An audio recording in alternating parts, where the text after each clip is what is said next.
Welcome back. Come on in.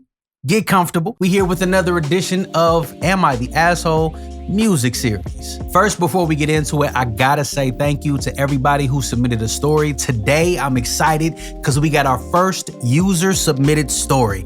And I have to say this too. Y'all have been submitting some real good ones. Don't get it twisted. I like the relationship ones when it comes to us musicians because I can give some insight from our point of view, but I want to get the real nitty gritty because I want to give y'all some real pointers. I want to give y'all some real pieces of advice when it comes to this career because you're not alone. You're not solo. You're just meticulous. Am I the asshole for refusing to perform after the promoter tried to short me on my payment? You see what I'm saying? You see what I'm saying? We here. Tell me you ain't been through this. For those who haven't, let's get into it. I, 29 male, am a hip hop artist who's been performing in my local scene for years. I built up a bit of a following, and I'm known to put on a solid show. Hey, what up, fam?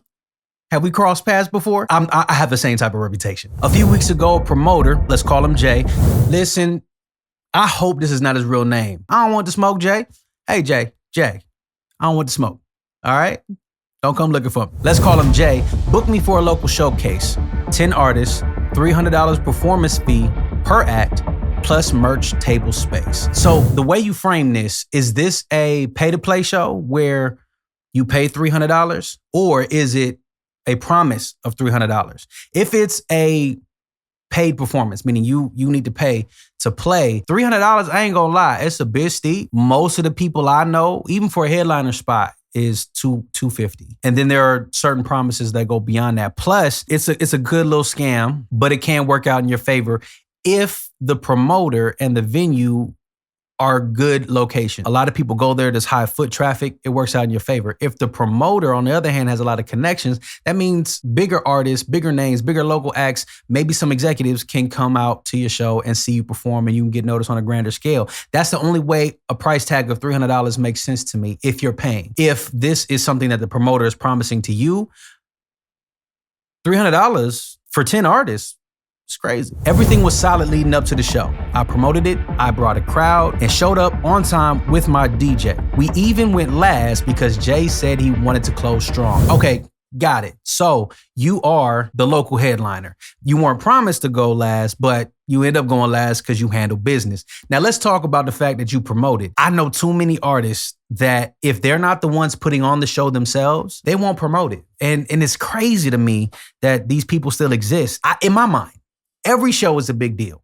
Every show should be stadium status, the way you talk about it. And it helps your audience understand the severity you have with your career. But you promoted, you brought out a crowd, and you were there on time. Showing up late, not only are you in a panic, but now the promoter has already counted you out. 5 minutes, 10 minutes, 15, 30, they've already counted you out. So kudos to you for showing up on time. The show was packed. People were rocking with us heavy. After the performance, I went to collect my fee, and Jay hit me with, yo, I had to comp some folks at the door. One of the openers brought a whole crew, so I had to throw them a little extra. Can I give you $100 tonight and the rest later on? No. Hold on, homie. Nah, that's not what we talked about. Okay, I'm getting the picture. He promised you $300. He asked you to come out and rock.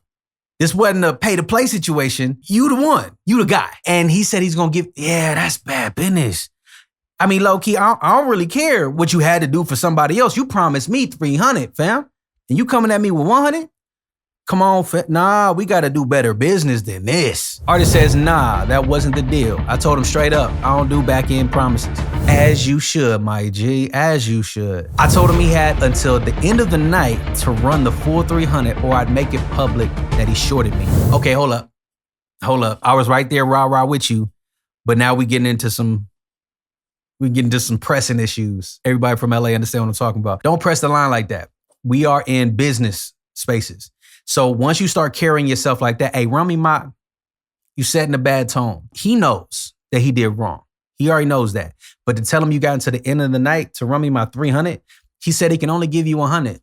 Take that, write up some type of promissory that he's going to give you the rest by XYZ, have him sign it, whatever have you, let it be done. Then Later on down the line, if he wants to do business with you again and he hasn't paid in full, you have this contract and say, okay, if I decide to get back in with you, I'm going to need my performance fee, $300, which he's already set the table for. And then I'm going to need that extra $200. So I need $500. But to get rah-rah with it and give ultimatums, egos get to colliding and some type of cooler head has to prevail. That's the only thing I would caution you for. Hey, yo, since I got you here, if you have a wild story, janky promoters, studio drama, anything that made you question who was the real problem, I want to hear about it. I'm building this Am I the Asshole music story series off of real stories from people like you. The link is in the description. It's anonymous and it's safe.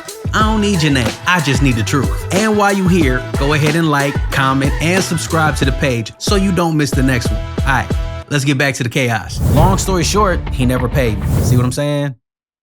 Now you got nothing. And I posted a story tagging him and warning other artists to be careful. Now he's blowing up my phone saying I'm unprofessional and I've ruined his reputation over what he calls a misunderstanding. So, yeah, I understand that part. I get that part. You had every intention to ruin his reputation. You did. Let's not act like you didn't, because you did. But in a professional sense, here's why that can mess you up in the long run. Everybody has access to these social media platforms. That promoter is not the only one who found you. Other promoters can find you the same way. The way you handled this publicly is the way you set the tone for everybody else.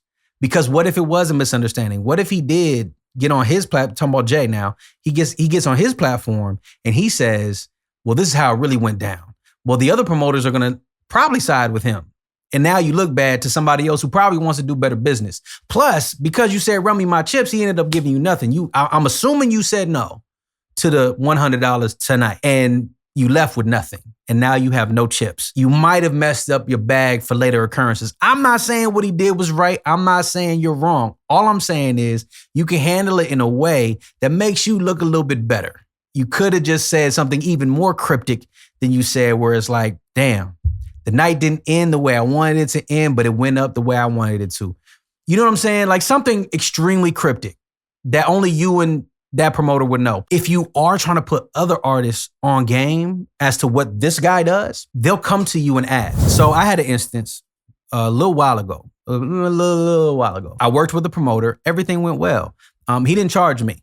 I understood that he didn't charge me. But another artist friend of mine came up and asked me, hey, this promoter is charging me this much. Is this something I should pay for? There's a reputation with this promoter. There's a reputation with this venue. It behooves you to pay for it if you have these things lined up. Now, if that promoter had done bad business, I'd have been like, you know what? I don't think you should do that because XYZ happened to me. I don't want to see that happen to you. It's behind closed doors, but you're still putting artists up on game. I would caution you before you start bad-mouthing people publicly because other people have access to that same internet feed that you got. And they looking at you. Some other local artists are saying I should have handled it privately, that I'm burning bridges by going public. But in my eyes, you don't play with people's money. So, am I the asshole for putting the promoter on blast instead of just taking the $100 and handling it quietly? All right, let's give the verdict. I'm split on this one. On one hand, you're not the asshole for feeling the way you feel. You were done dirty. You were promised a certain payment. You were not given that payment. Whatever you decide to do in that moment, while it might be extreme, can be seen as justified. We talking about business. We ain't talking about the row. We ain't talking about the row. On the other hand, you're an asshole because you blasted him publicly. Now, I get it. Emotions get the best of us, especially when money's involved. But like I was saying, you gotta consider what's happening beyond this point in front of you. You said yourself, you're kind of a local legend. If you handle this a certain way, other promoters are looking at that like, I can't play with dude's money, but I gotta come at him with some respect. And then other artists under you be like, oh, I like the way he handled that. And then that promoter gets looked like he's janky because then you could say, you know what? I'm not rocking with you no more. Don't say nothing. And then when people start asking, how come you ain't rocking with such and such no more? What's his name? Jay? How come you ain't rocking with Jay no more? Don't say nothing. And then now all the other artists are looking like, yeah, maybe I shouldn't mess with dude either. Not for nothing, karma gonna get that dude. I'm gonna go split, but that's me and my thoughts. I wanna know what y'all think. Is dude an asshole for blasting out this promoter who shortchanged him his money on a public platform? How would you have handled a situation like this where your reputation is intact, his reputation is intact, Or would you have just trashed it like that? I don't know, man. Tell me in the comments. Let's talk about it. Hey, hold up. Before you go, if you enjoyed this Am I the Asshole story, please make sure you click the playlist on the screen. The rest of the stories go just as hard, and some of them a little bit harder than this one. I'm trying to give you these stories weekly and possibly faster, but I need y'all to keep watching. So click the playlist on the screen and stay tapped in. And hey, if you have a wild music story, don't hold back. Go ahead and click the link in the description and submit your Am I the Asshole moment. It could be your story I break down next. Tap in with me. You know I tap back. Peace. Everything meticulous.